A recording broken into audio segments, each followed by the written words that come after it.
Well, hello, Internet. Welcome back to another episode of Shoot the Shit. In fact, this is episode 3. Wow. We're on episode 3, and I am your host, Khan. And as always, I guess we can no longer call you a guest. We will now call you officially the co-star. Go ahead, Mr. Two Beers. Say hello to the people. Hey, good people. How's it going tonight? Yo, you sound good. Hopefully we got this microphone issue fixed from the last episode. Happy holidays, everybody. Happy holidays. Oh, man. Festive indeed. I think this is going to be an interesting night for topics. There's a lot of stuff that seems to be happening. And it's a lot of stuff to talk about, man. A lot of stuff. Indeed.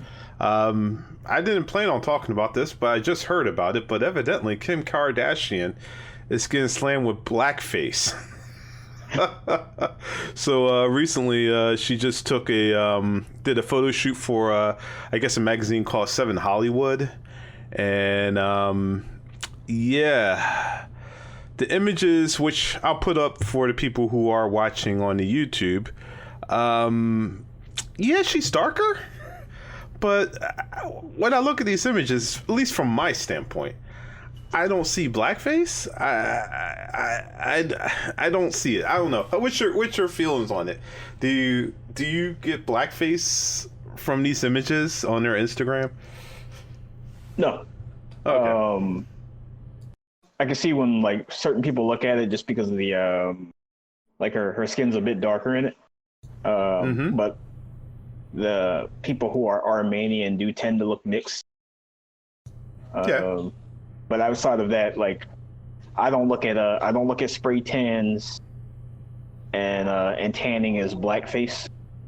There you go. Yeah. I mean, you have your weird cases like Mark Merrill, who when I was a kid, I actually thought he was black. For those who don't know.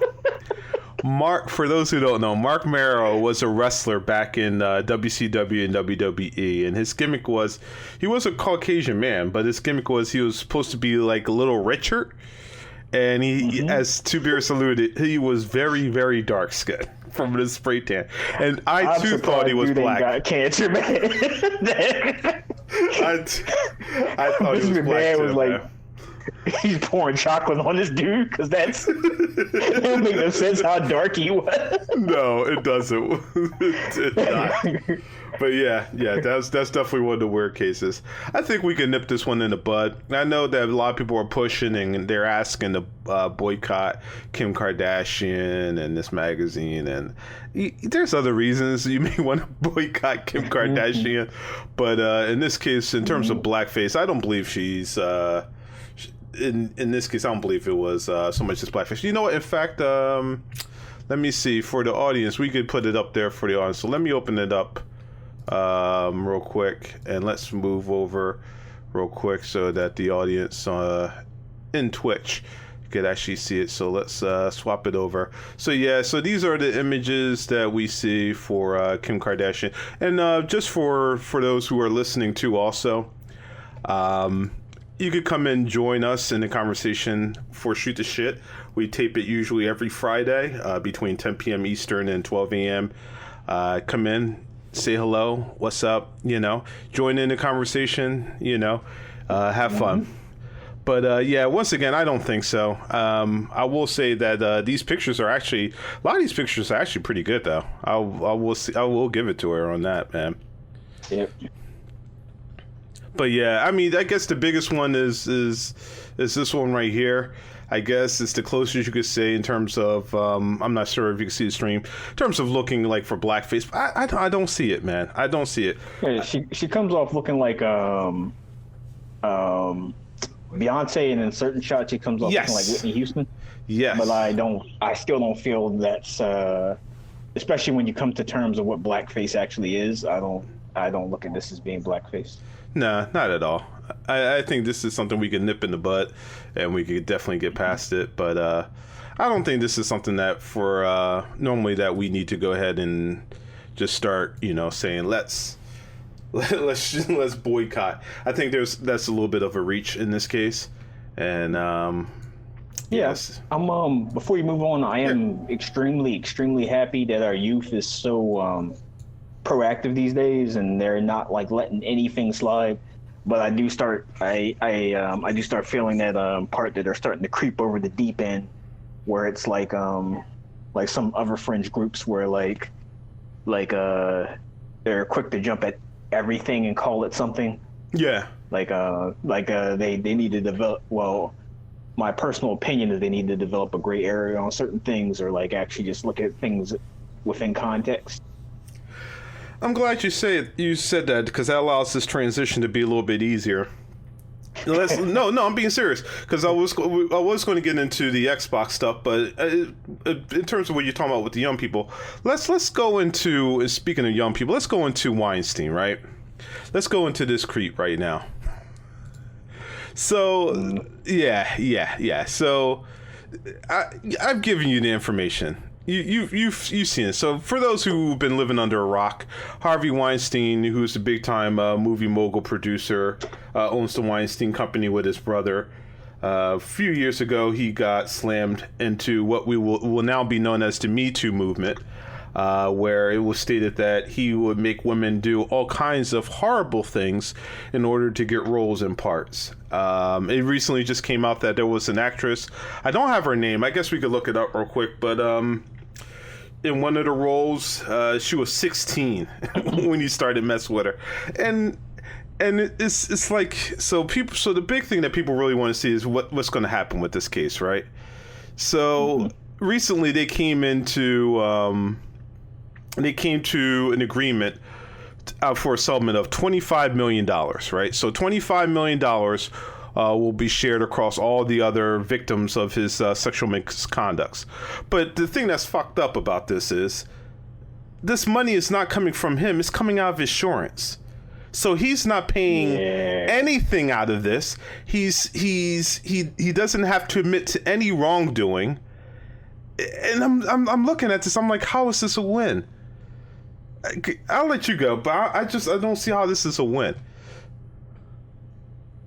I feel the same way. It's almost like the victim is getting smacked twice. Basically, it's like not only is this guy like he's basically 9 times out of 10 he's not going to do any time for anything. No. But even like something like a civil punishment, which he like him basically trying to make the people that the people that he victimized, like making them whole at least financially. Mm-hmm. That's not even going to be a real victory there, because like it's not touching his pockets in any way whatsoever. No. And one of the things that's really disgusting is like he's one of those people who it's like he can't even admit when he's won. I mean, he doesn't even know when he's won something. It's like instead of like just shutting the fuck up, like he's still going around and he's saying all sorts of things like the comments he made about, you know, how many women I put in roles and how many movies that was made starring women in lead roles and directed by women because of me. It's like, dude, shut the fuck up. Yeah, I was just about to get into that. Yeah, it's like you fucking won. There's no more. It's like, why are you rubbing people's faces in it still? Like, this guy is begging for karma to hit him so bad. It's crazy. So before I get into the comment, we do have some comments in chat. Once again, you can join Shoot the Shit podcast and join in the chat. So we got comments from Payne, who stated that, hold on, you don't know that man. Maybe they may have made him do those horrible things. I know he's joking in this case, but no, there is some truth to this, right? There is some truth. There is still a trial that still has to go on for this. So this first settlement was there's like different levels of law. So this was just settlements for money and so forth. The next one will be the criminal charges. So, and then he also states that this is what it's like to be rich and white in America. Yep. And no comment from there. And then Mega also joins in the conversation, and he says it's a win when money is involved, and that is also true. And to your quote, to Beers, what he stated was, "I feel like the forgotten man," which is shows his assholeness right there. He said in an interview given last week following the court appearances, he also stated, "I made more movies directed by women and about women than any filmmaker, and I'm talking about 30 years ago. I'm not talking about now when it's vogue. I did it first. I pioneered it." So, to your point, I guess because he pioneered that, it gives him the right to, make women undress so he can masturbate in front of them. I don't get this stuff. Yeah. But so we do have the criminal charges coming up. I believe the cases start next week. Do you think he's getting out scot-free? He's not doing any time? I don't think he's doing any time. Wow. No, let me take that back. The reason why I don't think he's doing any time, I think that they're going to give him a plea so sweet that he's just going to take the plea. It's going to be some sort of crazy thing where it'll be like 5 years supervised probation, and he'll have to do like the first 3 months on house arrest or something like that. That's what I'm thinking. I don't see him. If he goes to trial, his name's he's already been painted guilty in the court of public opinion. Yeah, and he's done no favors for himself, talking like a dumbass every time he can get in front of a camera. So if he gets in front of a jury, they're gonna railroad him. Gotcha. So I think the prosecutors will offer a plea. He'll pay a huge fine. Well, his insurance company will pay a huge fine, and he'll do some house arrest, and then he'll just be out chilling. So Mega Diesel in chat agrees with you, and then also he's asking, does he get a tax deduction? So I don't think. Wow, I didn't even think about that. He may. I don't know, but from my understanding is the money that's coming out of it is what's the term? Where you pay your lawyers a fee just to take away from. It's similar to that. But yeah, I don't know if he gets attacked. That's a very good question, because it's coming out of his insurance. So I don't think there's a tax deduction, because it doesn't hurt him at all. I guess it's like if a tree falls on if your neighbor's tree falls on your house and their insurance pays for it. It's in the same sense as that, which is, to me, it's just disgusting. We also have another comment from Payne. He says, "I'll be back in 5. He's being convicted, so I have no judgment on him yet." Oh, he has not been convicted, so I have no judgment on him. And then also Mega states, "Grown women, he's good." Yeah. You know what, Payne? You're exactly right. I normally take that stance as well of that I have no judgment until the trial, because alleged crimes are not crimes. They're just people are actually alleging them against you. I feel Bill Cosby comment. Coming from Mega. This guy has said so much stuff though. He's straight up trying to say that I did these things, but what I did wasn't wrong. Yeah, that's how he's that freaking slimy when you listen to how he talks in interviews and stuff about it. But you're exactly right though. Innocent until proven guilty. Trial has to happen first. That is true. Because with this settlement that they did, he doesn't. Like I said, he doesn't have. It's just a settlement. It's no admission to any wrongdoing. That's how they came to it. And Mega says also inconvenient, yes, but he gets a new house. But you get a new house. I don't know. I guess some of these victims, yeah. I know there was a couple articles. I was going to pull them up for. The one is the actress who used to be in the one about the 3 witches, Charmed. Rose McGovern. I know she's been saying some stuff. But I don't know. I feel so slimy reading all this stuff with Weinstein. And as stated before by Payne, it just shows you he's just proof of how the rich money. If you have money, you get away with so much in this country. It's disgusting. Even Lupita had a story with this guy. For real? Wow. Mm-hmm. Wow. Like he basically, when she was there, he tried to get her. He basically started unrobing and tried to get her to give him a massage. Wow. Yep. Oh my goodness. Oh, excuse me. Well, that's what she alleges happened. Yes, that is true. That's her alleged statement, right? So until proven, we can't say anything. But yeah, wow. All right. So do you want to? So let's stay in this topic a little bit. I know we want to get into some of the other stuff, but before we go into gaming, let's stay in this topic of creeps, and let's go into a topic that's a little bit. Yeah, I mean that's what we need to call this section, creeps. But wait, before we go, Mega says the real sad part was that everyone involved loves the publicity. Yeah. So, Oprah Winfrey, right? There's been a war brewing between Oprah Winfrey and 50 Cent, right? So Oprah Winfrey has a new biography or a story or whatever coming out on sex offenders, and a lot of the topics, a lot of the sex offenders that she's going after are sex offenders that are, well, easy to say, African American, right? So the argument that 50 Cent basically is saying is that all the people that Oprah is attacking in terms of this special for sex offenders is basically all black people, and she's just skipping and giving passes over to all the other white sex offenders in this video. So similar to, like, you think about like the Weinsteins, and then you think about the guy F.U. Epstein. Not Epstein, yeah. And then the guy from oh my goodness, I can't think about House of Cards. Oh, I forgot all about Spacey. Yeah, Spacey. That dude disappeared into the ether.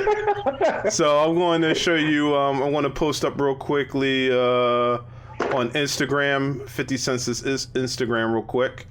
And let me bring it up real quick so for everybody to see, so they can see what we're talking about. And bam. So yeah, so 50 Cent says, you think Oprah don't notice how this shit's playing out? And as you can see in this special, she's covering R. Kelly, she's covering Bill Cosby, but Epstein, Weinstein, wow, the Steens are getting passes. Donald Trump, our president, and then of course the House of Cards himself, they're all getting passes, and they're not, of course, not being covered in this thing. So the argument, and then not only is 50 Cent getting into this, but also his former associate Game is also now starting to jump in this. So do you think there is an issue? Do you think that Oprah seems to only attack black people? Because I know, like, even Michael Jackson, a lot of people, if you look at her history for her show and a lot of stuff she goes after, when it goes into usually sex offenders, a lot of times it is usually black people, right? You really don't see her covering like any of the other 15 million other ones non-black sexual predators there are. So before you go, I want to read some comments real quick, and then I want to let you answer that. Mega says, oh my, and then Payne says, of course she's doing her job of destroying her people. The black community doesn't blast our dirty. That's from Mega. And then he says, I say good on Oprah. Payne goes, yes, she's doing her job. She serves Satan. And then Mega is saying she's bringing light to issues in our community we need to speak upon. All right, so to Mega's point, before I even let you comment, dude, when it comes to speaking issues, most black people you gotta understand, when it's usually a black sexual offender, it's known. It's no point of it not being known. It's blasted all over the place. You can't tell me that there's black people who don't know about Bill Cosby, who don't know about R. Kelly, who don't know about Michael Jackson, right? You can't tell me that, right?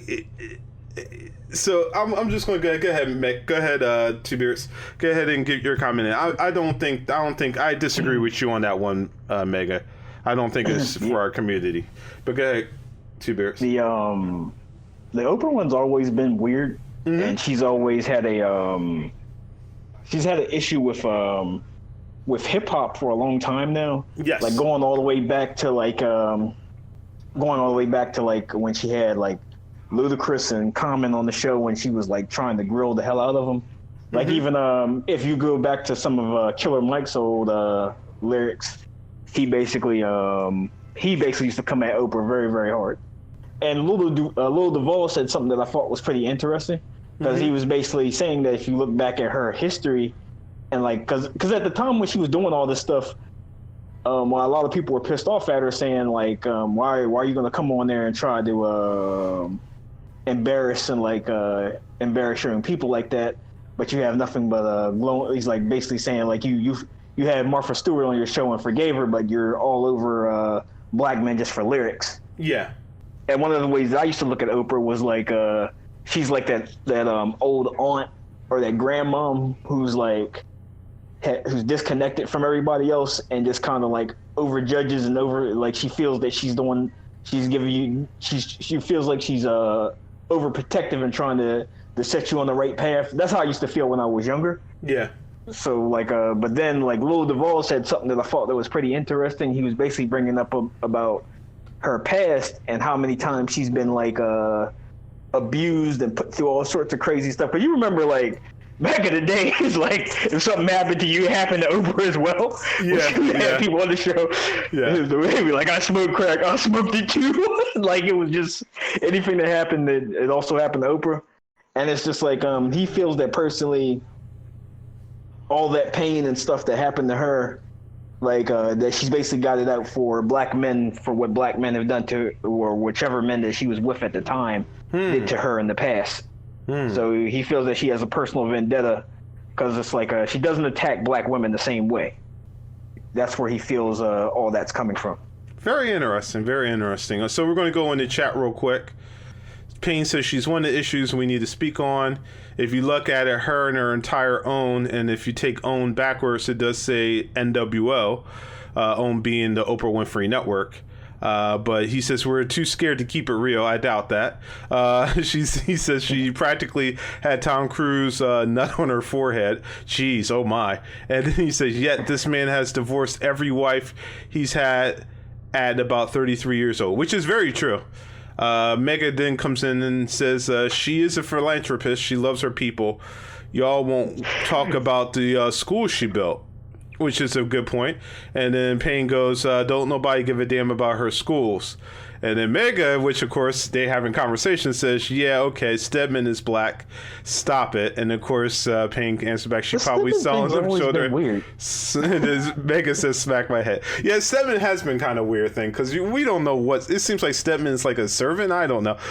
I can't answer that, man. I think Chappelle did the Oprah thing the best, though, man. He's like, yeah, whatever you need. You're the richest woman in the world. Whatever you need, I'll give it to you. He's like, I can stay in the guest house. Yeah, you and Gail stay in the main house. Yep.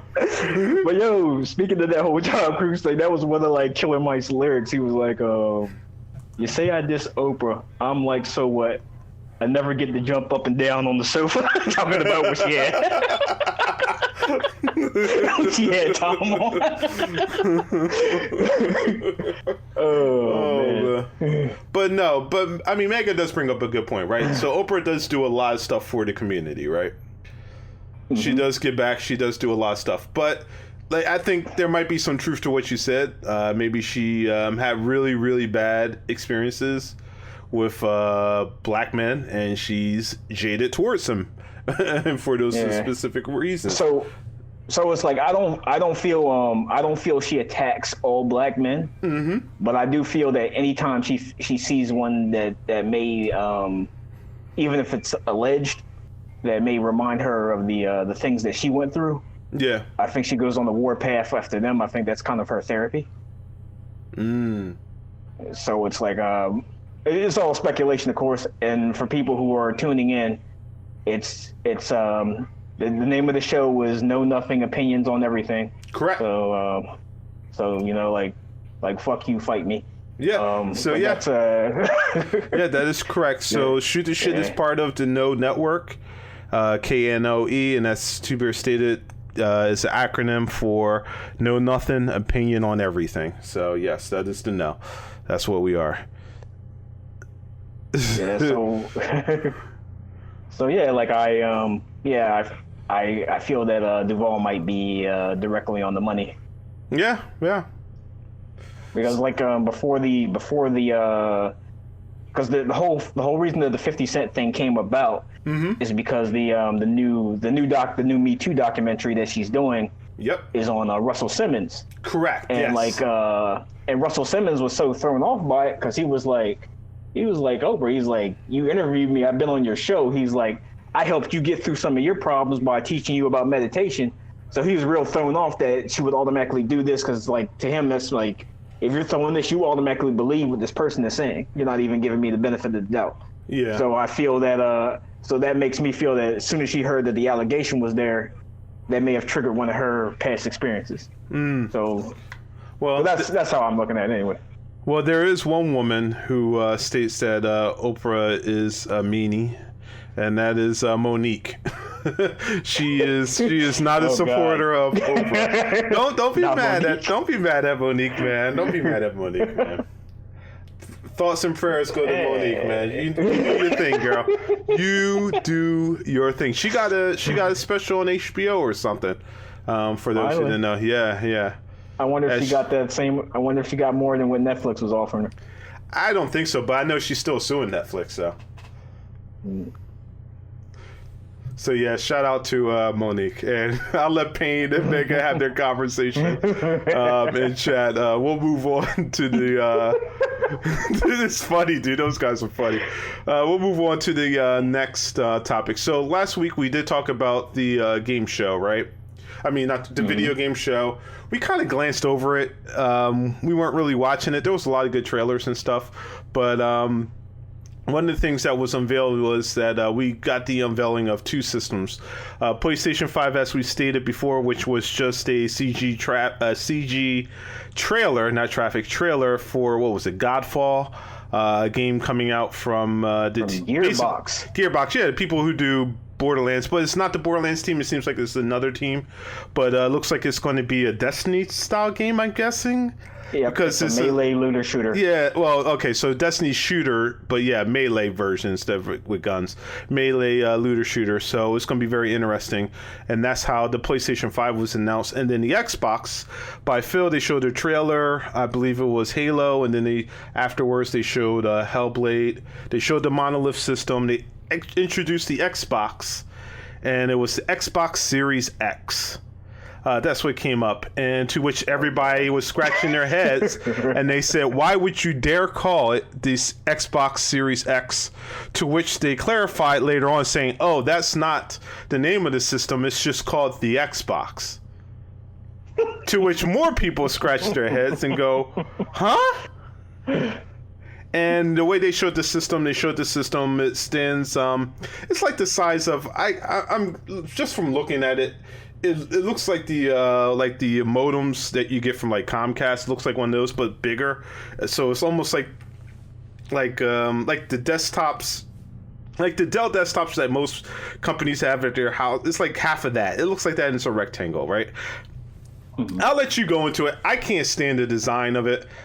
It's roughly one controller wide and 3 controllers high. Okay. Okay, for me, the way Microsoft came up with the game show, the way they announced it, to me, it seemed like a botch. Now, I don't think it's as bad of a botch as, hey, you can't play used games, and you have to always be online, that synced the Xbox One when it first came out. I don't think it's as bad of a botch as that, but from my standpoint, I don't like it. I also love the design. I don't like this. We'll get to Mega's comment. I don't like the. I hate the design of it. I don't like the name of it, and I don't know. It's, to me, it's ugly. But as stated in chat, Mega loves design, and as you stated, you love design. So I'm gonna let you get a couple of moments Go ahead and talk about what you think about the new Xbox and the name and everything. Go ahead. The name is absolutely stupid. It's awful. Somebody actually tried to. I think it was I was watching an Inside Gaming video where they were trying to make sense out of it, like the same way where like no matter how many different versions of Nintendo came out, it was just known as Nintendo. Yeah. Like you didn't keep saying all the full names, so they feel that Xbox is trying to do that same sort of branding because I guess that's the only thing that makes sense to them. I feel that all the code names that Xbox comes out with are actually better than the systems the names that they come out with for the systems. I feel Xbox Scorpio was much better than Xbox One X. Yeah. I feel Xbox Scarlet and Xbox Lockhart are better than just Xbox, and now it's not Xbox Series X anymore. Yeah. I don't even know what Lockhart's going to be called. Yeah. Probably something else that's going to be confusing as well. Yeah. The design is definitely not for everybody. Yeah. The reason why I have some now, all you can attest to this from many of talks that we've had. This is like Payne, Mega. You guys have heard me talk like this as well. You know that I love monoliths. Like even dating back to like movies like a Space Odyssey. There's something just about that salad black chunk that I don't know. It speaks to me artistic wise for some reason. Now, outside of this, like if I didn't love monoliths so much, like looking at it from the eyes of somebody like say Payne or Colin, it probably looks like a waste bin. But like to me, like I get the whole monolith feeling from it, and I like that a lot. The design actually makes sense, and like the design actually makes sense for the amount of power that the thing's going to be putting out. Yeah. For the cooling system that it needs, and like the big grids on the top, so all the heat that rises can rise to the top. I was actually thinking that, and then Digital Foundry actually dropped an article recently, and they actually kind of confirmed everything that I thought about the design of the box itself. Like and when Phil actually had said that it doesn't really matter on the design, like he basically told the design team that he wants a box that he can get maximum performance out of for the chipset and everything that they're using for this particular system.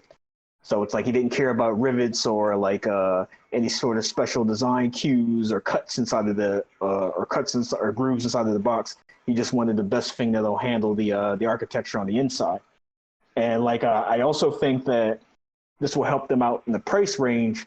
So because like if PlayStation 5 can somehow drop their system at $400, I think the simple no thrills design of their box like will cut down on their production costs, and instead of being a little bit over whatever PlayStation 5 was going to be, I think they're going to be able to match them at $400 if PlayStation does go that low. Okay. So I'm going to read some comments and then I'll interject, some of my thoughts. Stated before, Mega stated he liked the design. Payne stated shit's going to be the size of a VCR with twice the weight.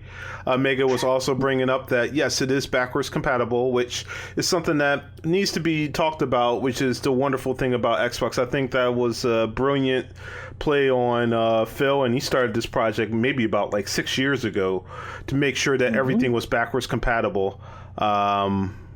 So back to Payne, he says in terms of weight, it's going to be Oprah's ass weight, to which Mega's saying that, you're a hater. So we'll get past there. Stop it.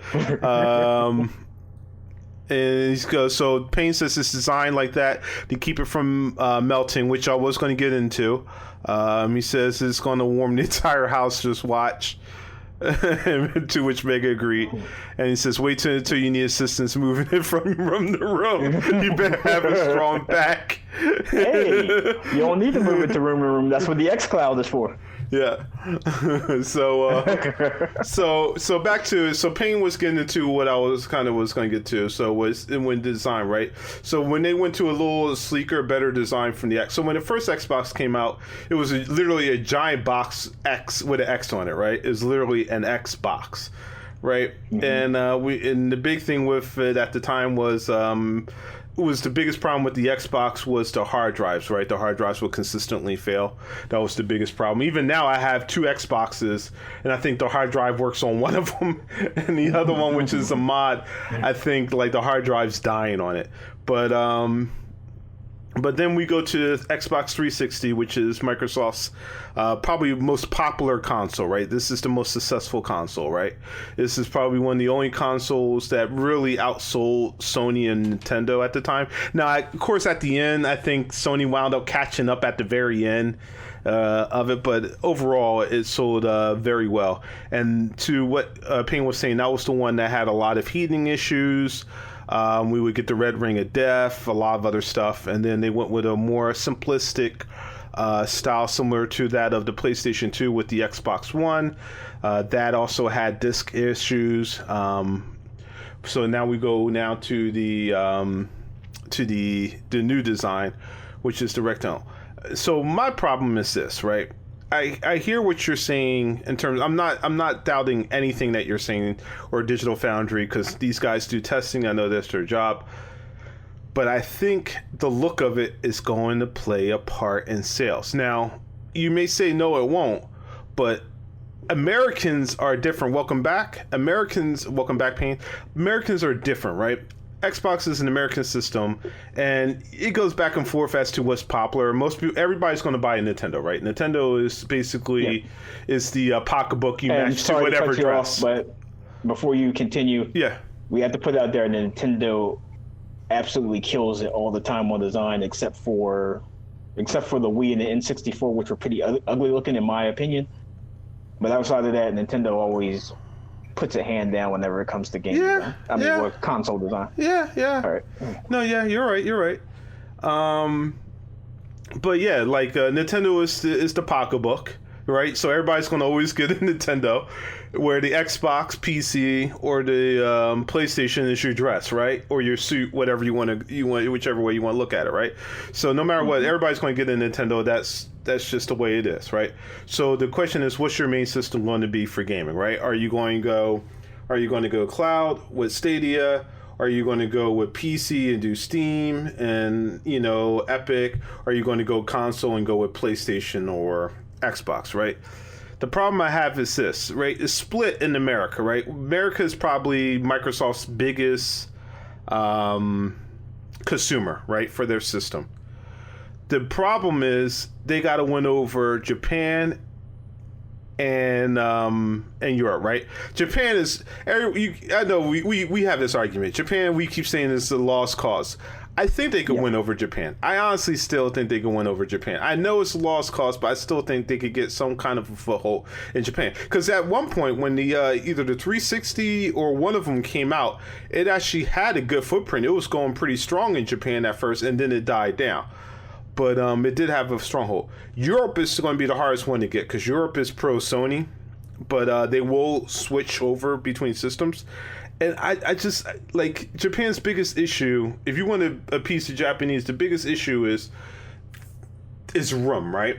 Yeah, skinny and stands up, but we're moving to cloud, right? Everybody wants to move to cloud. That's the future of it, right? So you get a system in another 5 years. Most people probably won't even be turned on in systems.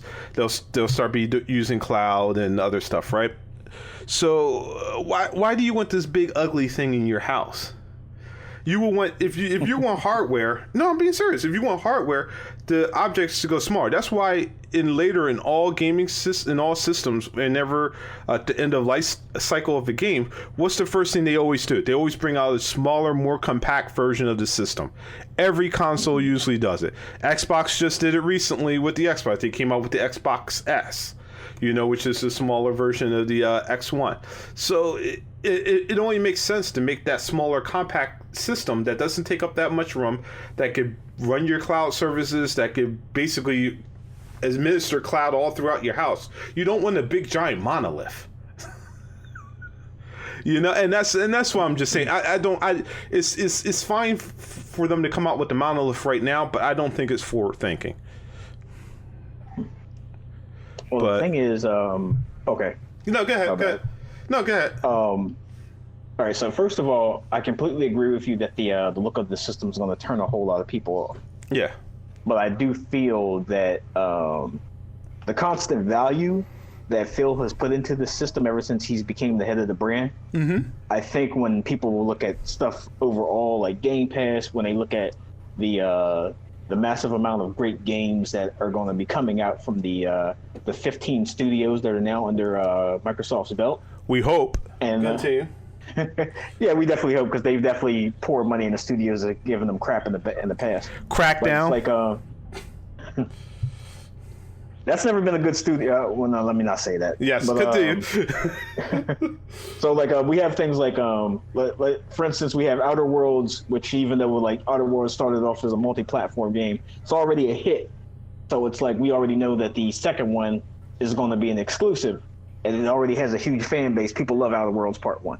Yeah. So it's like it's already they already got a good thing going there. But besides looking for things like even if you're tired of Halo's going to always draw in some attention, and that's going to be a launch game. They're gonna no doubt, I'm willing to bet money that they'll announce Fable at next year's E3. And the fact that you can do backwards compatibility from this system all the way back to the original Xbox, that is something to behold. PlayStation 5 so far has only confirmed that you can only backwards compat back to PlayStation 4, which is nothing to sneeze at, but a lot of people were hoping that they would be able to go back to the golden age of PlayStation 2 and play those games.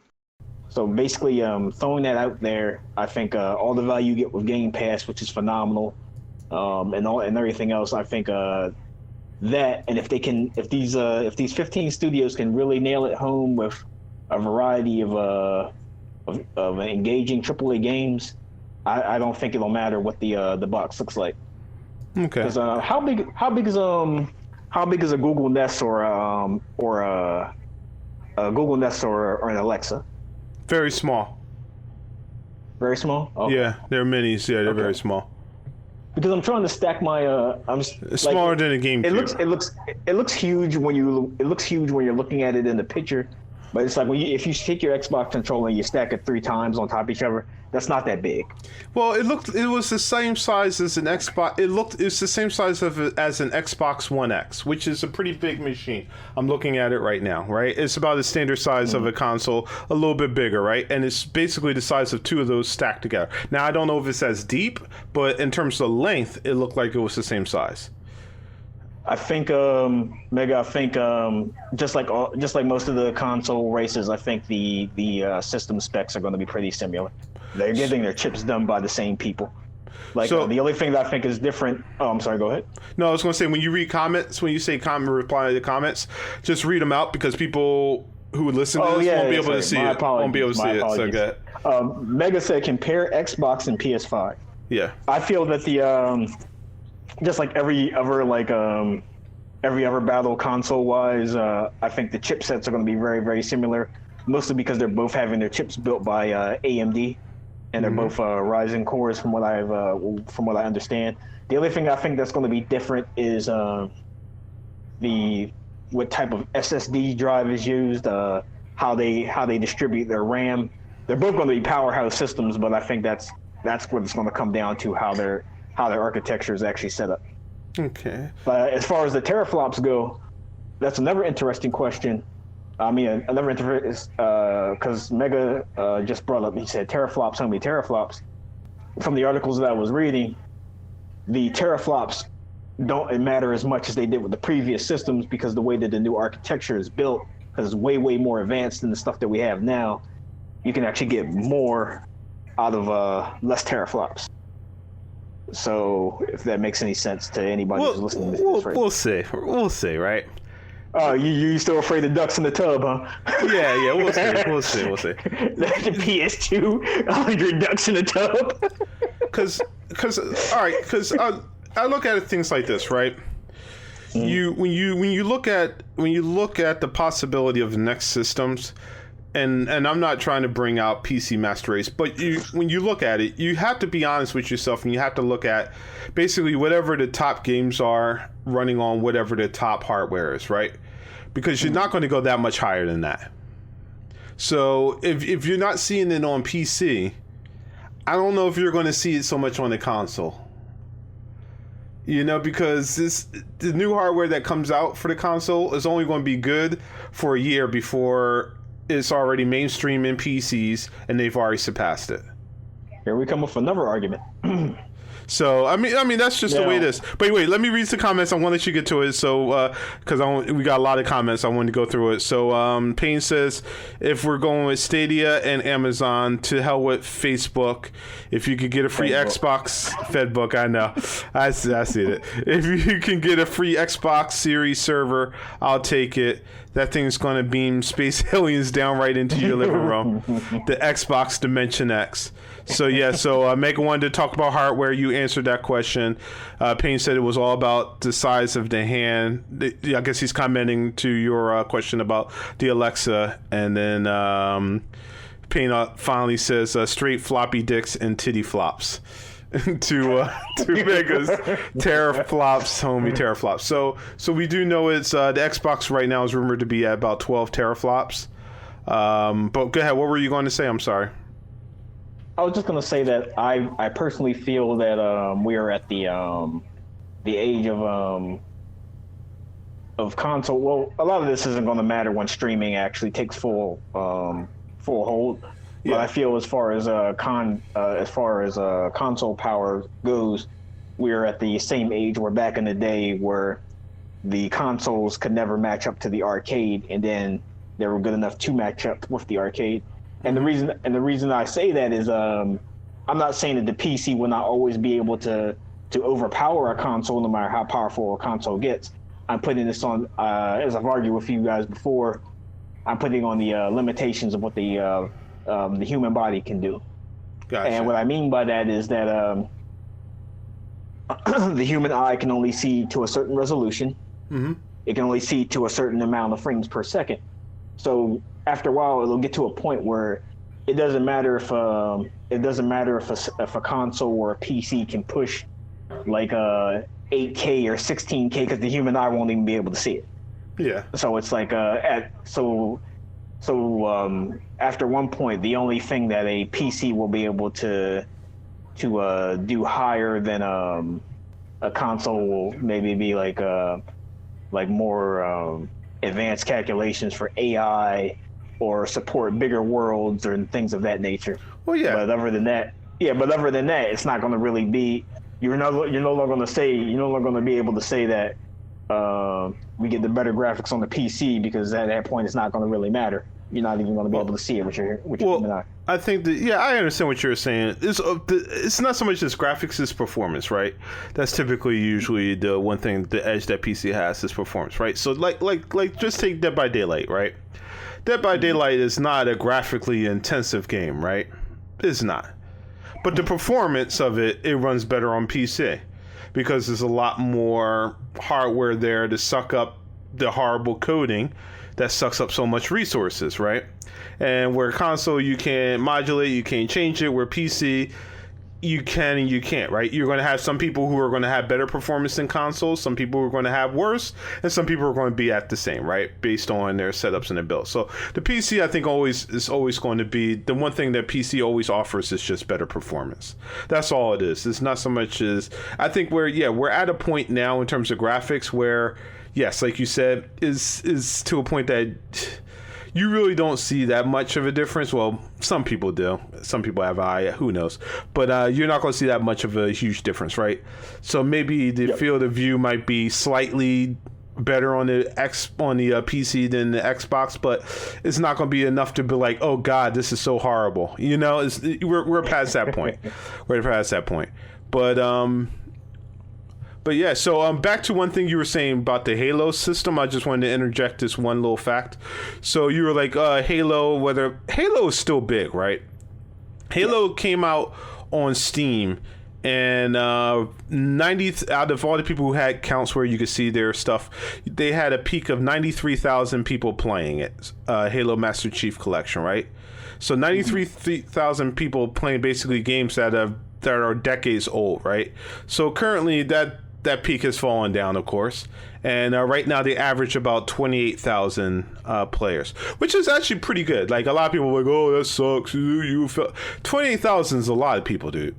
That's a lot of people. But and that's not counting consoles. That's just looking at just the PC itself. So yeah, there's still a love for Halo, and I'm hearing too facts that supposedly Halo is coming to the Switch, but it's not coming to the PlayStation. Did you hear about this one? I've heard people speculating that because of the whole how cozy that Microsoft and Nintendo have been getting as of late. Yeah, that's pretty interesting. And it will be possible to do if they put the xCloud app onto a Switch. That is true. That is true. So I think we definitely covered the Xbox. Maybe we'll come back to it a little bit later. Before we go into, I don't want to go into. We have basically two sections to go into later on. We have our what the fuck moments, which we'll get into. But so I passed you a while ago a trailer for Tenet, right? Did you get a chance to see it? Yep. Before we go into that trailer, yeah. One last thing I wanted to bring up when you brought up the amount of peak players who were playing the game. Yeah. I have to say this: why in the blue fuck are there 25,000 people playing Fallout 76? Get some fucking help, people.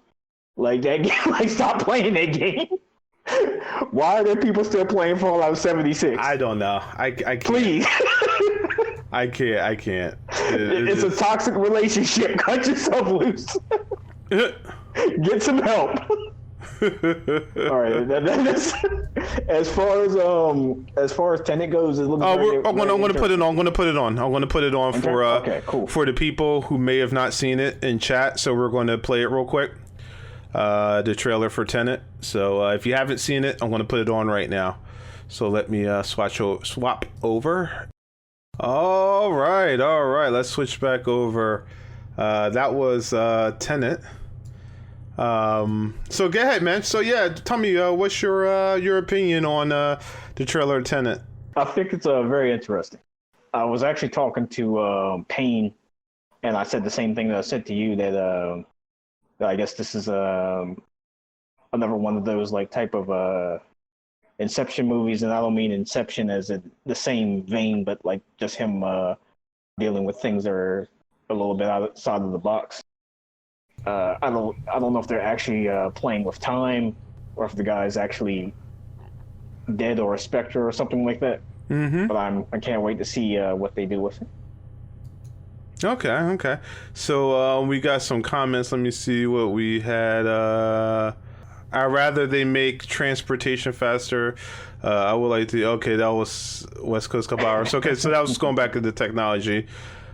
Wait till that shit starts happening, y'all. I don't want to be here. No crying. He froze. So Payne's talking about basically the stuff that's happening in the Tenet. Tenet is very interesting, right? So before it came out and anybody knew anything, they threw out the words time travel, right? So the word Tenet, right, is a in English terms we call it a palindrome, right? It's the same forward and backwards, right? You know, that's a palindrome, right? Yes. So like if like another palindrome would be madam, right? No matter which way you look at it, front or back, it's always going to say madam, right? These are palindromes, right? So yes.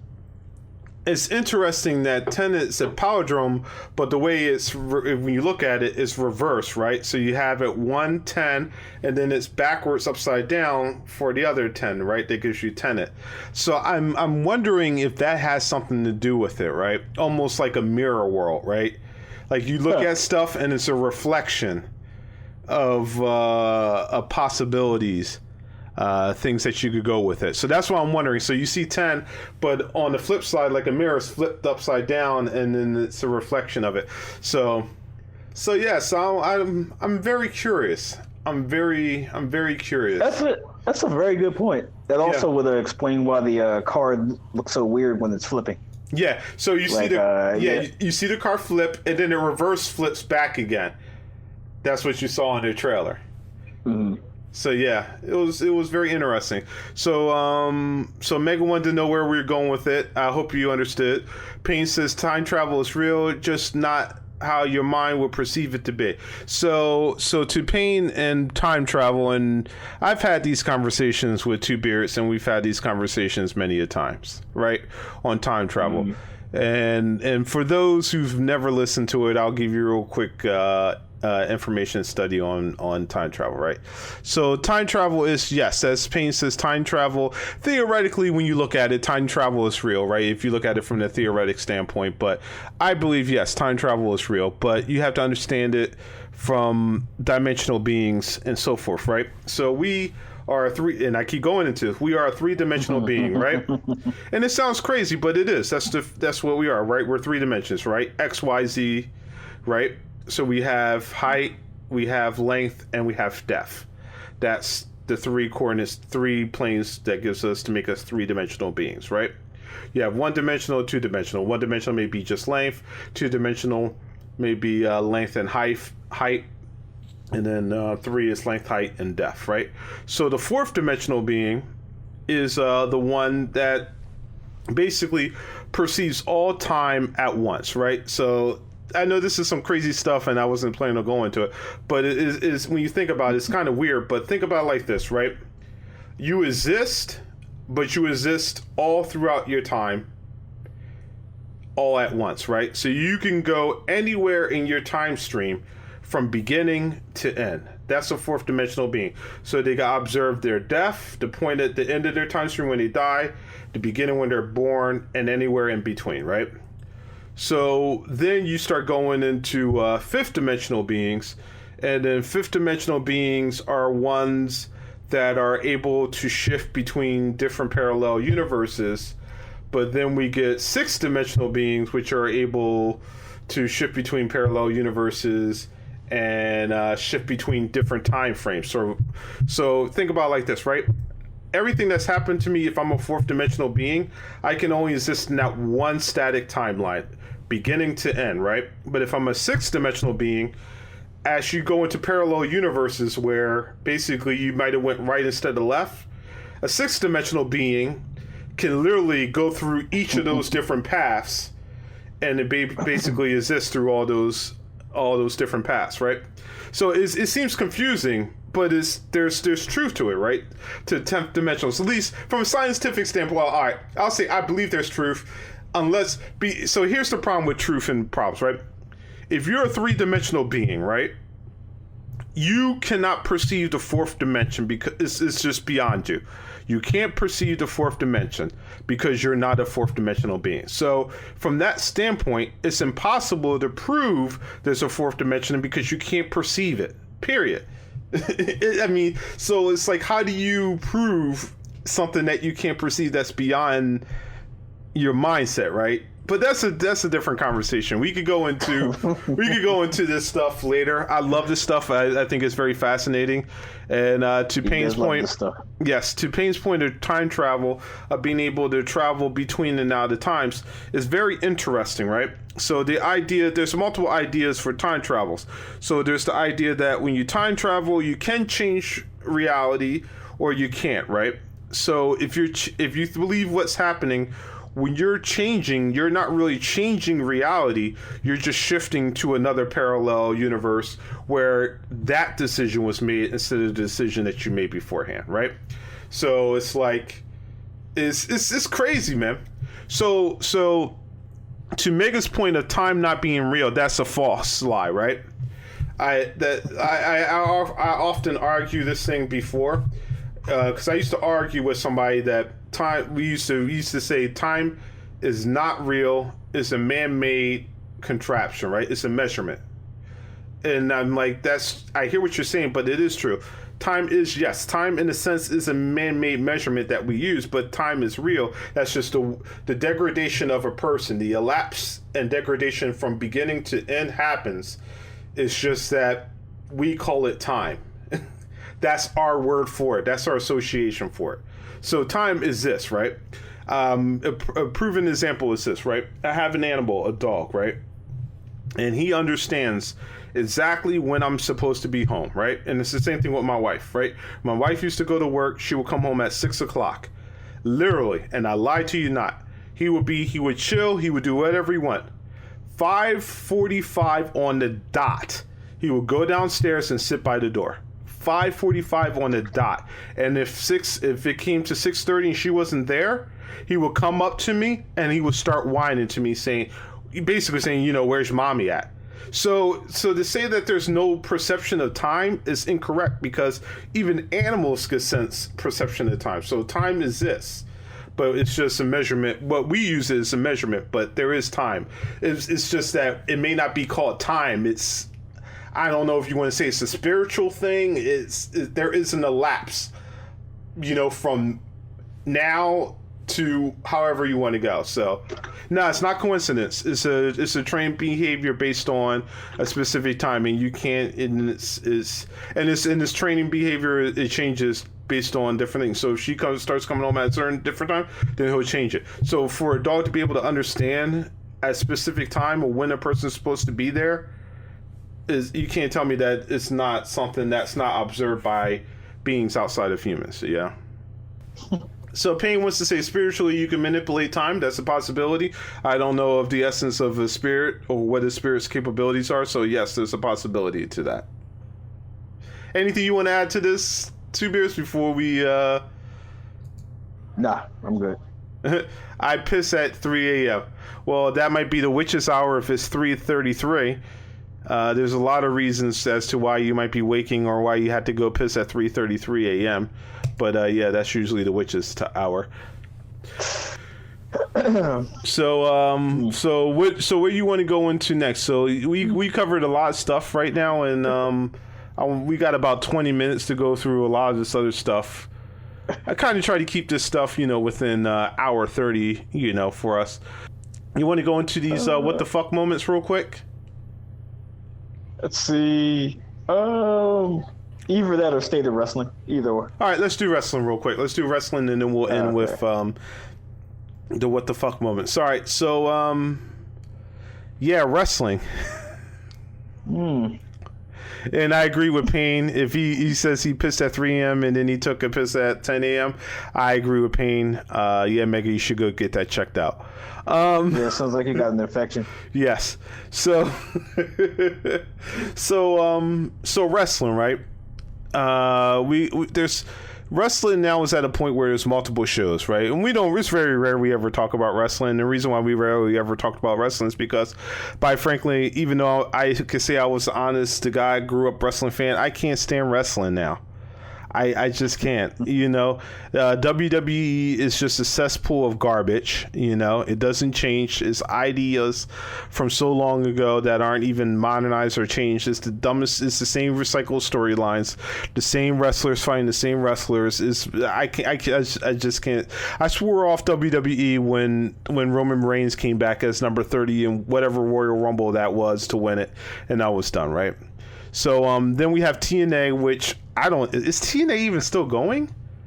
Yes, TNA is still going. So we got TNA. We have now the new league, AEW, and we have a reemergence of NWA, and of course we have New Japan Pro Wrestling. So and Ring of Honor. Yes, and Ring of Honor. So from this list itself, do you watch TNA? Two Beards? I will catch TNA once in the blue moon. How's the shows? How are the shows? Oh, it's interesting. They still have a good way. They still have good storytelling in the ring. They have a way of telling fast, compelling action. Okay. The women's league, the Knockouts, still some of the best as far as the women's wrestling division goes. Okay. Yeah, there's the announcing can be a bit iffy sometimes, but other than that, yeah, it's a solid show. They lack a lot of huge big names. Yeah, they're losing. I think it's something Blanchard. Oh, okay. Help me out with this. But she's not only is she completely kick ass on the mic. She related to Tony Blanchard? I have no idea. Not only she kick ass on the mic, but she knows how she carries this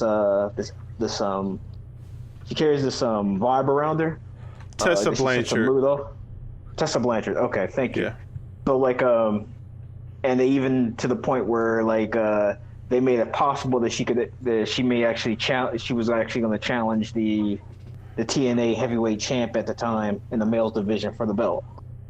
So like it's been pretty cool, the story they've been telling with her. She's leaving TNA soon, so that's going to be a big loss for them. Oh, okay. Yeah, but other than that, she's a joy to watch.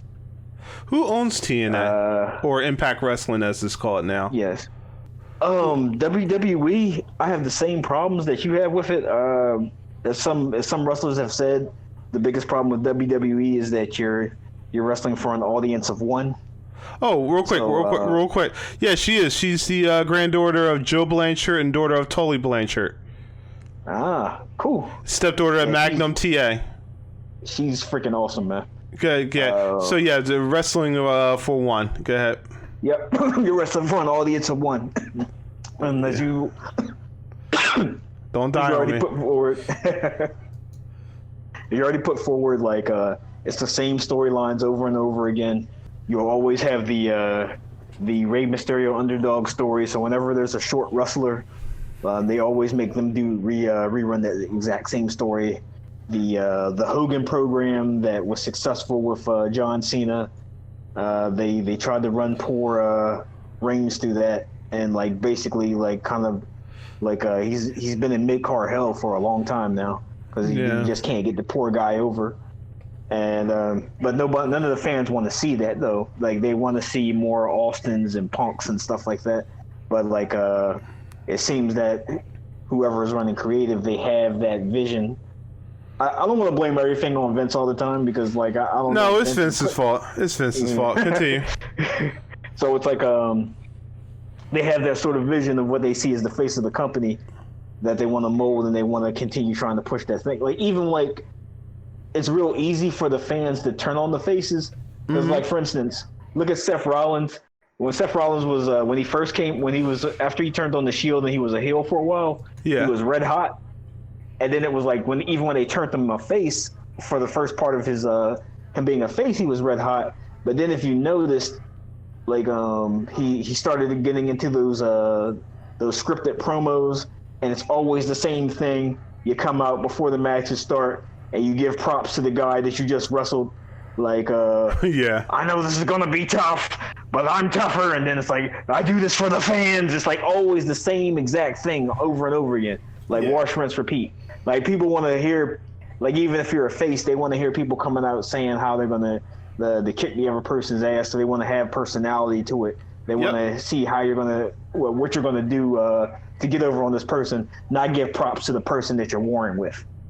So like I think that always kills whenever they're trying to do a new type of Hogan Cena push. That always kills that face at the time because man, like Seth was nuclear over at one point in time. Yeah, he was.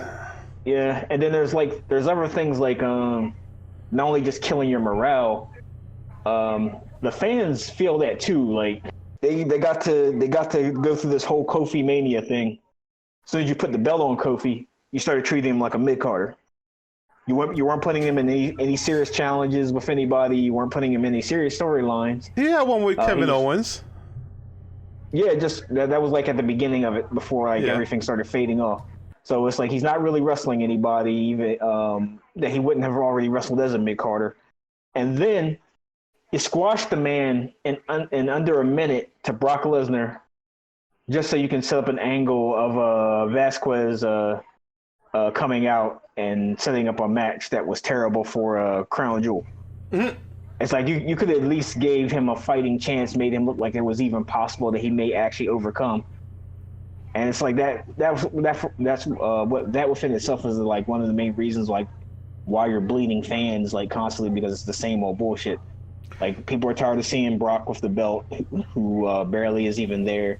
People are tired of seeing Becky and Charlotte fight over and over again, the same matches and then it's not bad enough that you've seen the same matches month in and month out, but because they're blonde. You have to turn around and watch that same match in pay-per-view. Why the fuck does somebody want to pay for something that you've already shown to them 30 times already? Exactly. It's just crazy that their mind works that sort of way. Yeah. So before you go to the other stuff real quick, I want to read some of these comments because there's a lot of comments. So Payne agreed with you. He said that Tessa is amazing. He says he was joking. He said Mark Cuban, he believes, owns TNA. He said he does? Oh, okay. He says TNA could be a top tier if they actually had a following. I'm surprised Mark Cuban still owns a lot of stuff. He said he watched Rich Swann wrestle for like an hour 2 weeks ago. It wasn't a 4 hour. It had to be 45 minutes straight. So he must have enjoyed it. He says he owns the entire channel of Axis. And then Mega kept saying that basically it's the same-ish over and over again, and that you need to put some respect on Hulk Hogan's name, to which he quoted Hulk Hogan's what you going to do when he's 24-inch pythons. And then Payne also said that we need to pay attention. If you lose to the Fiend, you go to hell. No, you go heel. I'm sorry, I misread that. You go heel after the series of the matches, which is very interesting. And he's like, Seth, Finn, Bryan, who's next? And then he says, then they turned around and they did the same thing to Kane. Mega says, bring back The Undertaker. I disagree with that. He needs to retire. Yes. No more dead man. No more dead man, please. And then, but the format has worked before. Look at Steamboat and Savage. I think it was their 3-year feud. Okay. So can I go with Payne on this one? Shoot. Okay. So Payne is correct, right? So back in the day, when you used to do wrestling, you had 3-year feuds, but you have to keep in mind, back in the day when you did wrestling, you weren't on a program every single week, right?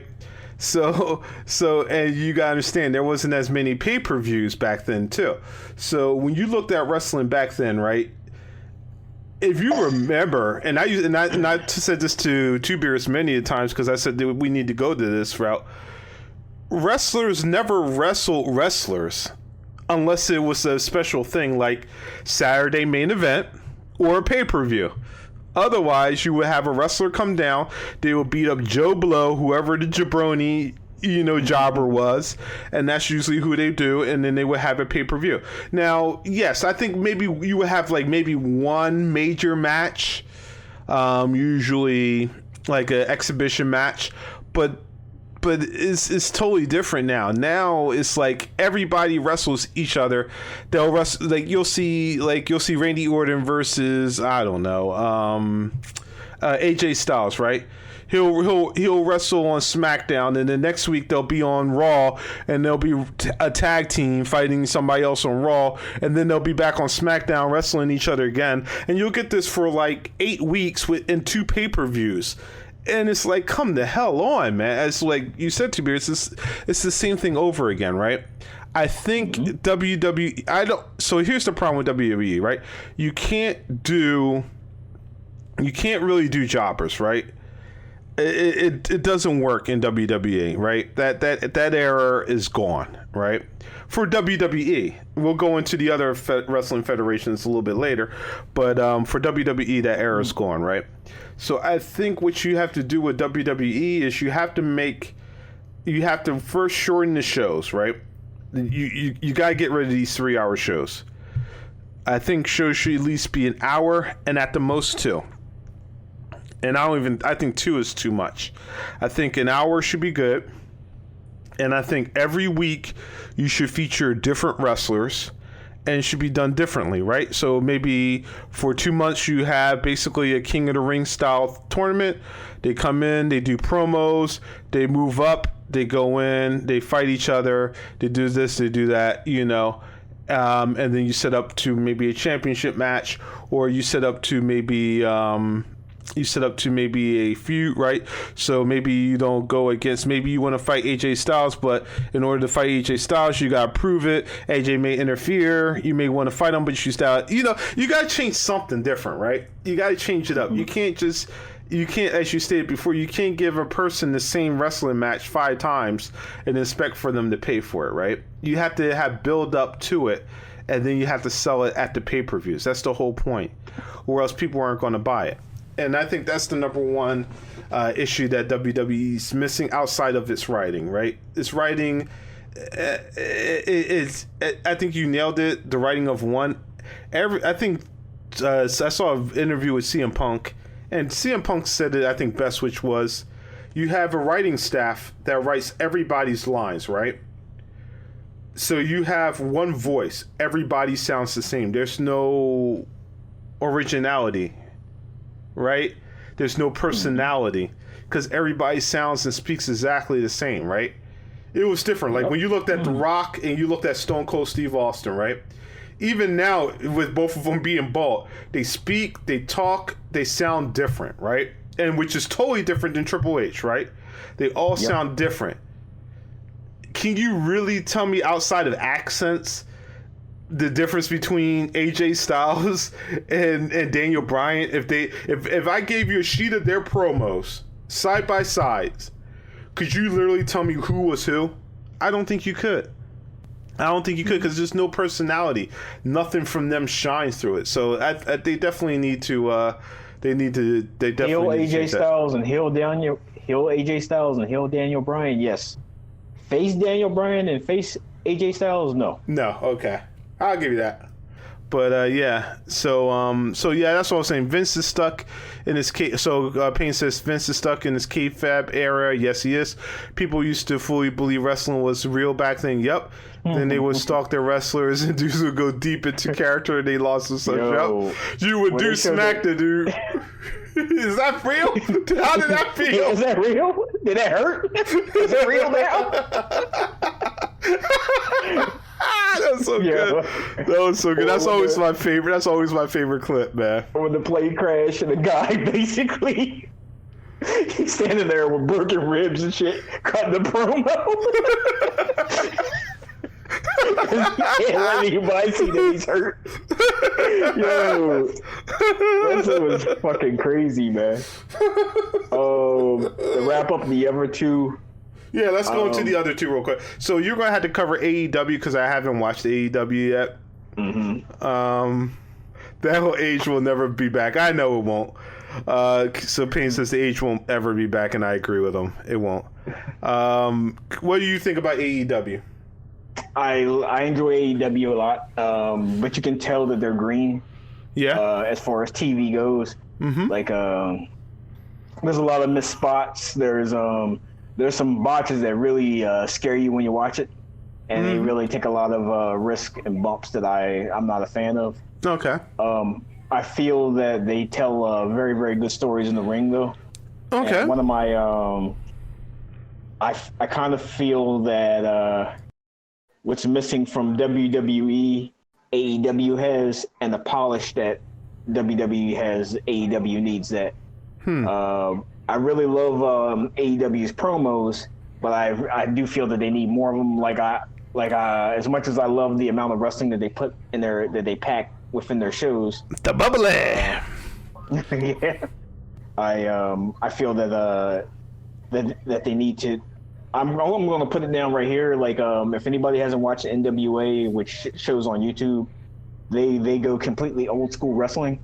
Yep. And I feel that the way that they do their promos, like I feel if AEW adopted that along with their video packages, I think AEW would be way over as far as presentation goes, because I think like NWA just has something super special about it that I feel other big wrestling shows should adopt. Yes. And I feel NXT is quite impressive, like super impressive, way more impressive than it gets credit for. Okay. Like, if you are a fan of wrestling, like the actual matches itself, I recommend AEW or NXT. If you want good wrestling and an old school like feel, complete with parody commercials, I do recommend NWA to you. Oh yeah. I don't know what's up with WWE.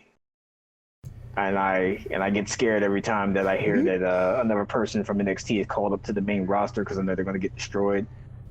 A British wrestler from NXT UK, which recently came over here, Rhea Ripley. They put she's awesome also. Yeah. They put the belt around her, and Shayna Baszler, who had a long undefeated streak as champion, was finally defeated by Rhea.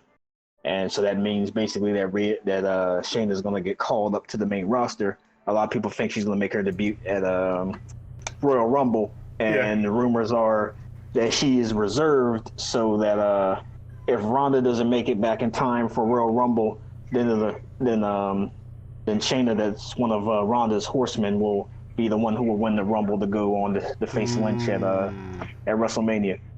One of the things that's annoying to me though is that you have all these people who are putting on beyond amazing matches in NXT. Everybody from Bayley to Banks to Ember Moon to to Asuka, who was basically the female Goldberg. She didn't even get beaten in NXT. She basically just she released her title so she could go up to the main roster. Yeah. And as soon as she got up there, they jobbed her out. Just because Isn't the she tag audience team champion?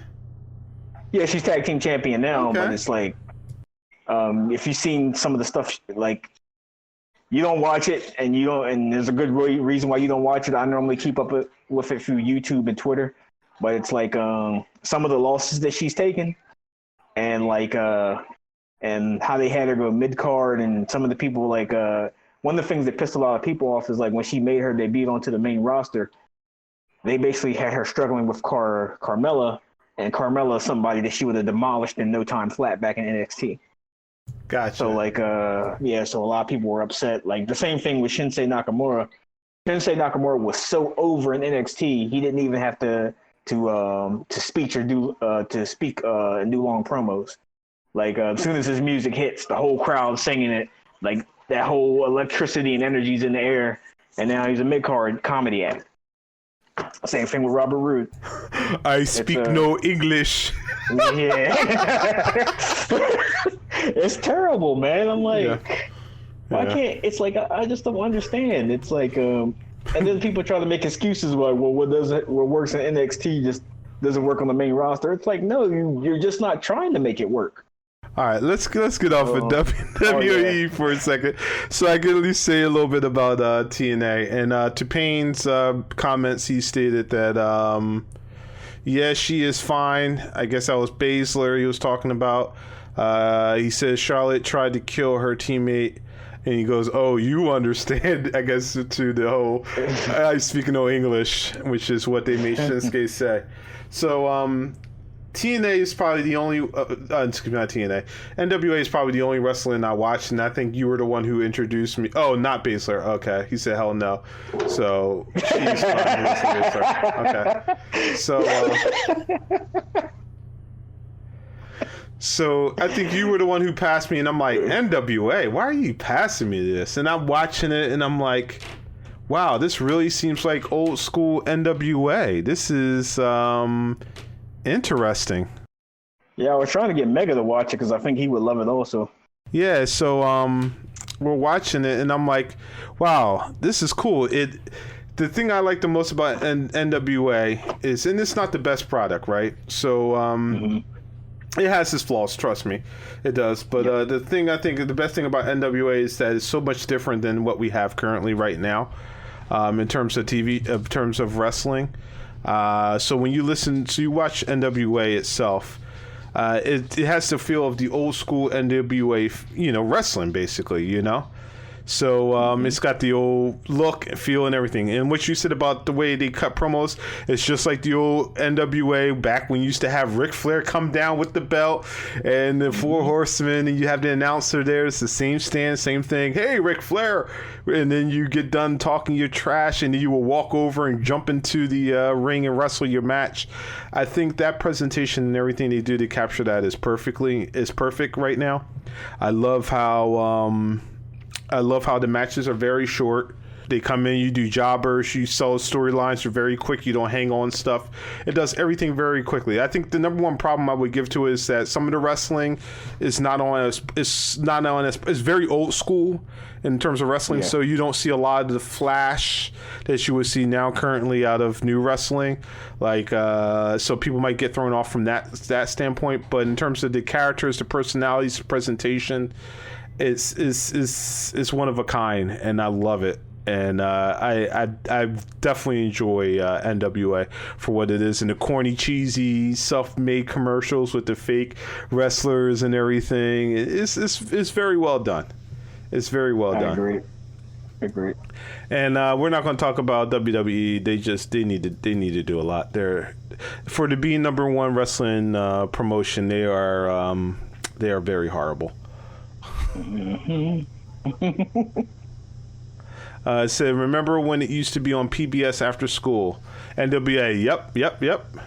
And the ladder in the sky death matches. Yep. Dude, I used to scaffold matches. Yes. I hate those things.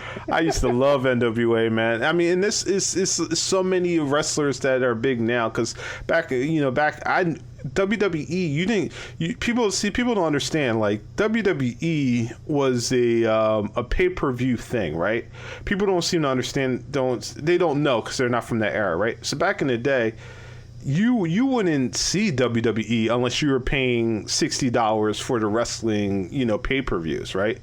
Only time you would see wrestling is basically when they would have one special event, which was Saturday main event, and then later on, when I got much older, they started doing like the In Your House, and they started doing TV programs, and it was once a week on like Saturdays or Sundays or whatever. And then that's when later on they started doing the actual TV shows on cable. But before then, you would never see WWE unless you went to an arena to see it, or you paid money for the pay-per-views. It was like boxing, it was like, you never saw it. If you wanted to watch wrestling, you would watch one of the promotions in the area, which a lot of times was TNA. At least from where I was from, it was TNA. Or back then, it was NW. I'm sorry, not TNA. It was NWA, and then it became WCW. Then they got greedy, and it was like, let's do Raw. Yeah, I mean, Raw was a good show. I think Raw helped to establish WWE as a brand past pay-per-views. I think WWE's main problem was when they did everything they could to become so big, and once they became big, they didn't know what to do. Because they killed all the competition that helped to bring out the best in them, and they had no competition, and they were just recycling garbage. And that's why you got that whole era in the 2000s of just garbage. It was just straight garbage. But Yep. Let's go real quickly into the let's wrap it up, because we're past the 1 hour 30-minute mark. So let's wrap it up. Let's go into the what the fuck moments. So let's go over it. So this first what the fuck moment is basically something that we covered back in our P3 days, right? So basically, this is a story about a cryptocurrency, right? So there's Quadriga, which is a company that has cryptocurrency. And what happened was their CEO basically went out to India and he died. They said he died from Crohn's disease, and then they buried him. In Canada, it's a Canadian company.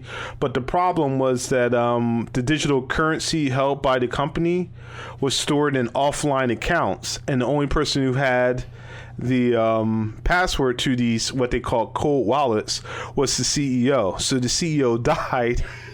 And so therefore nobody was able to access, I think it was like $140 million in cryptocurrency. So when we covered it in P3, one of the speculations was that the guy did not die.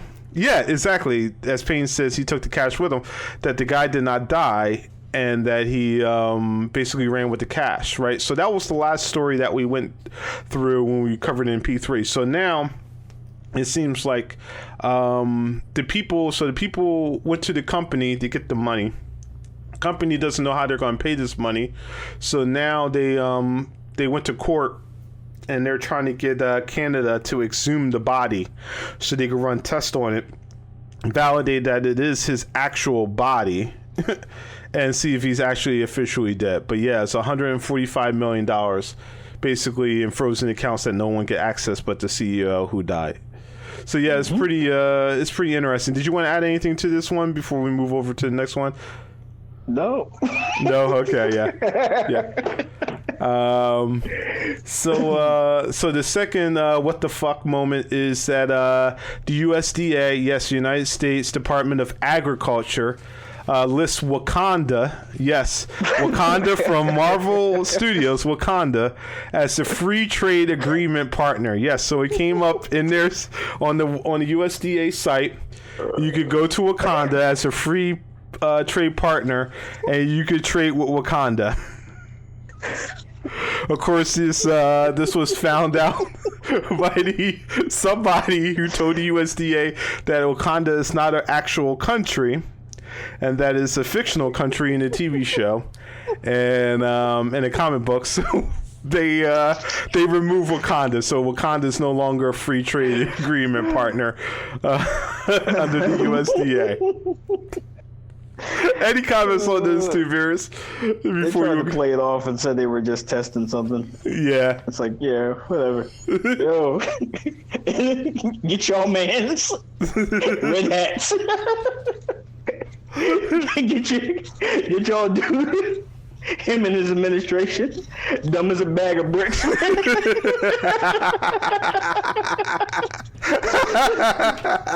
Yes, they are holding their head in shame, sir. Payne writes that the angels are holding their head in shame, and he also wrote, yeah, dumbasses. But yeah. God even looking at his book right now, he's like, I ain't write it like this. Like, what's going on? Oh my goodness. Oh my goodness. So and our last one, real quick, what the fuck moment for the week is Utah man was found dead in a freezer, and he had a notarized letter stating that his wife was not responsible for his death. That's right, they found a dead body in a freezer with a notarized letter saying the wife was not responsible for my death. So they believe that the guy, yes, they believe that the guy himself died 10 years ago. So he's been in the freezer.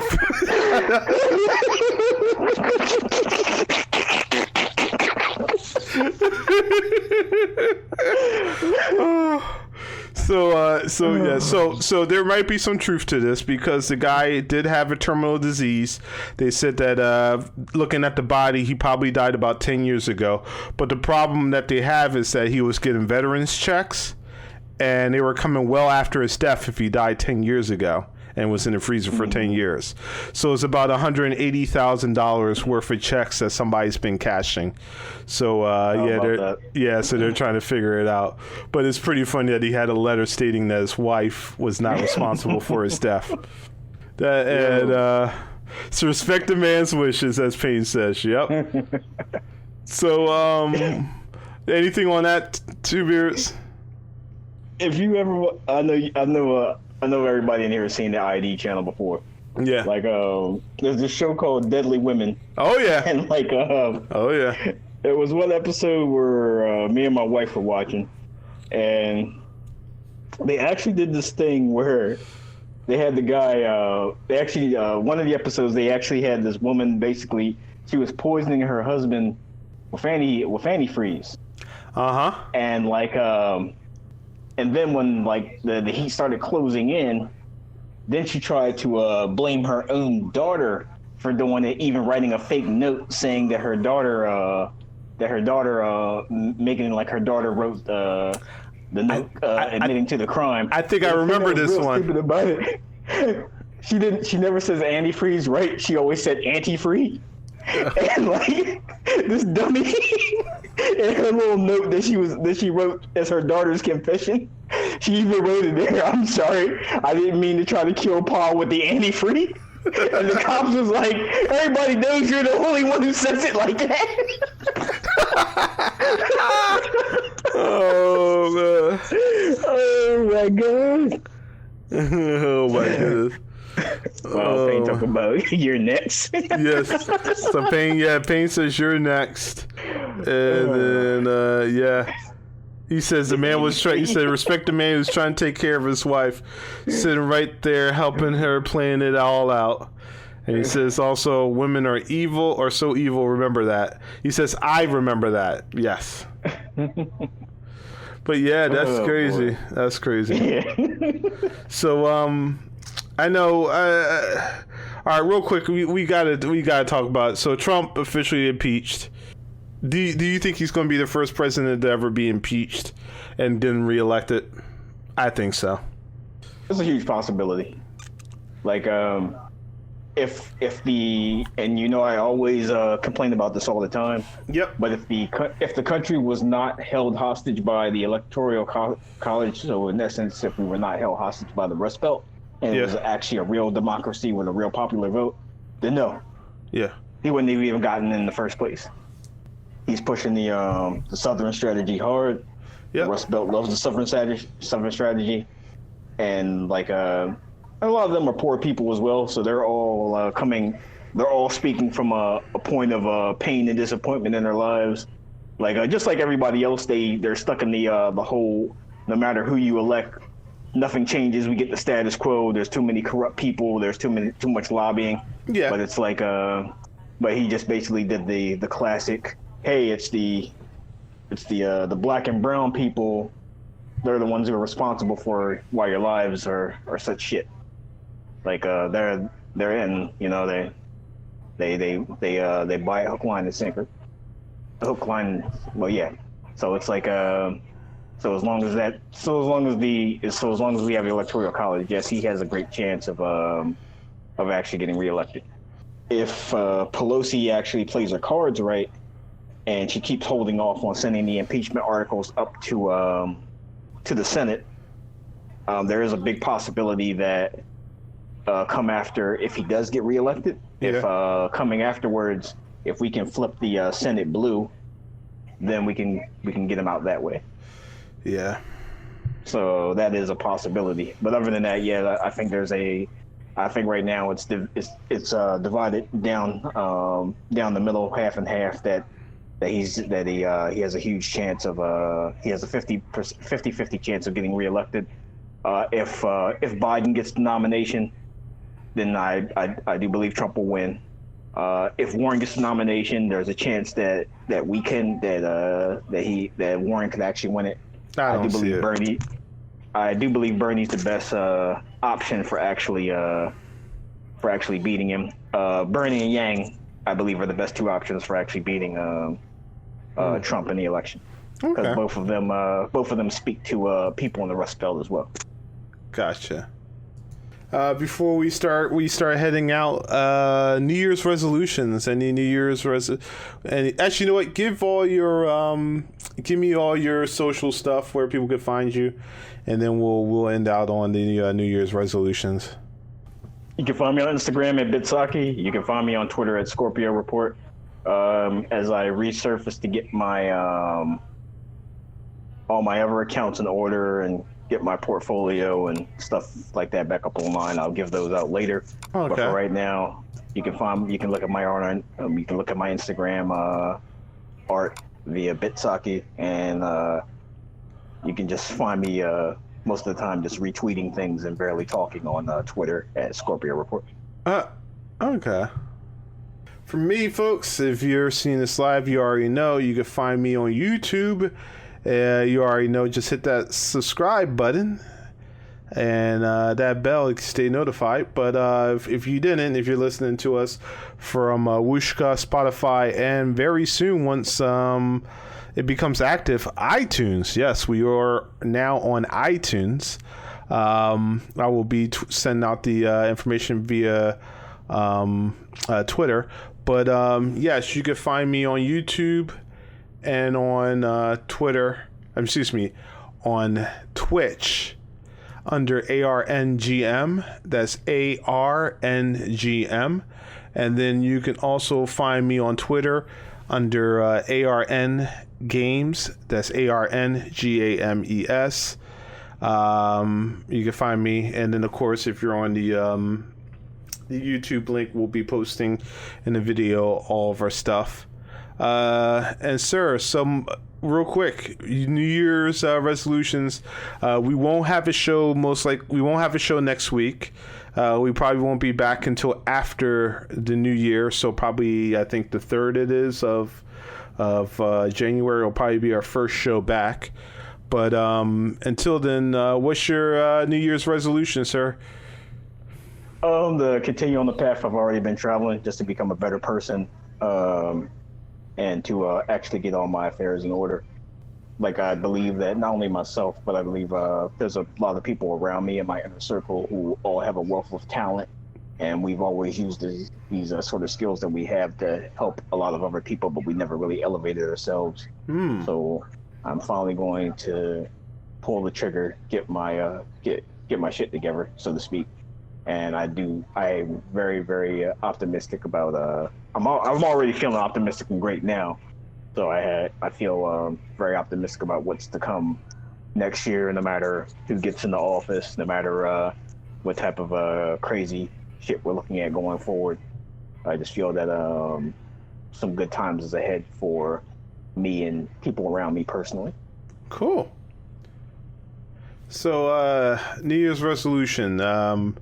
So I was on my kick to be physically fit.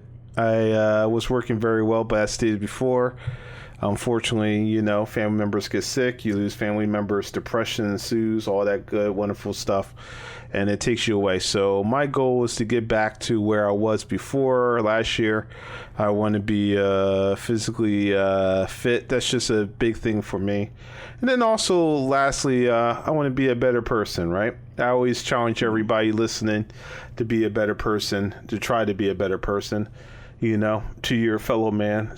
For just for once, try to not be selfish, right? So you get around Thanksgiving and then you get around Christmas and everybody's all in let's give and be nice and give spirit. No, let's try to keep that all year round, right? Let's try that. And even when you fail, let's try to jump back on the horse and just be better. I think we need to leave this world in better shape than where we left it, and we just need to be better overall. I'm not saying you gotta be perfect. Nobody's perfect, but I'm just saying just try to be better. Try to have a little bit, just a tiny fragment of compassion and understanding for your fellow man. And let's get beyond sex and skin tone and all the other garbage that we have in our head. But I want to say thank you, Two Beards, for coming out, sir. Mm-hmm. I appreciate it. You're an excellent. Wait, what's this? Wait, what? Wait, what's this? Wait. Oh, no, wait. Folks, before we go, sir, we're going to swap over real quick. So every Tuesday on our stream, we have challenge. We have the con challenge where me and Two Beers go at it in the game. Next week there will be a challenge. And Two Beers will tell me challenge. But this week was Dead by Daylight. And Two Beers lost the challenge. So if you lose, there's a punishment. And this week's punishment is karaoke. And Two Beard says he's looking at us. He's got a wonderful thing. Let's hear what Two Beers has to say. Oh, he's upset. Yeah. Oh, he's singing. 7 a.m. waking up in the morning, gotta be fresh, gotta go downstairs, gotta have my bowl, gotta have cereal, seeing everything, the time is going, ticking on down, everybody's rushing, gotta get down to the bus stop, gotta catch My friends kicking the front seat, sitting in the back seat. Gotta make my mind up. Which seat can I take? It's Friday. Go down on Friday. Everybody's looking forward to the weekend. Friday. Getting down on Friday. Everybody's looking forward to the weekend. Partying, yeah. Partying, yeah. Fun. Looking forward to the weekend. And highway cruising so fast that time fly, fun. All right, folks. We're not going to show all of it. You're going to have to come to our YouTube channel to get all of it. But basically, what Two Beers was supposed to be singing is basically Rebecca Black Friday song. So let's play what it was supposed to sound like.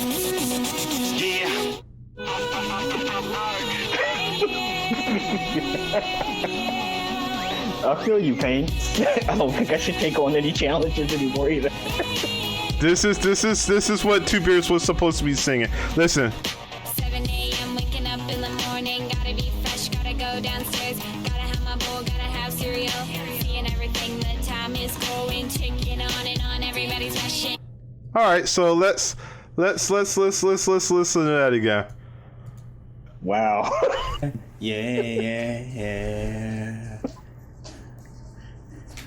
7 a.m. waking up in the morning, gotta be fresh, gotta go downstairs, gotta have cereal, seeing everything, the time is going, ticking on, everybody's rushing, gotta get down to the bus stop, gotta catch bus, and my friend. You just skip to the end of the video.